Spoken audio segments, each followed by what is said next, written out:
India's badminton queen Saina Nehwal has crashed out of the Indian Open after losing to Yui Hashimoto of Japan.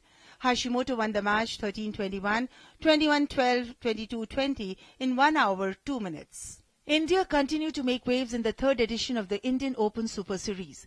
India's Anand Pawar caused the biggest upset of the day when he brought down third-seeded Chinese Yunhu in the men's singles to book his berth in the quarterfinals today.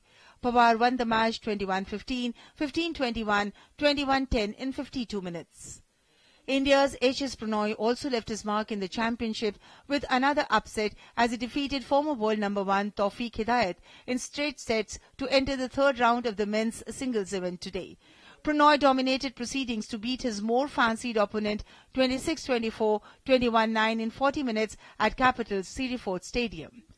Meanwhile, P.V. Sindhu came from behind to win her second-round women's singles match against Yun Sun of China 19-21, 21-19, 21-15. It took her an hour and 8 minutes to down her Chinese opponent. In the mixed doubles, the fancied mixed pair of V. Diju and Jwala Gutta was sent packing in just 27 minutes by the four-seeded Thai pair of Sutket Prapakamol and Sarali Thongthongkam. The Indian pair lost the match 17-21, 10-21. Sports Desk, DD News.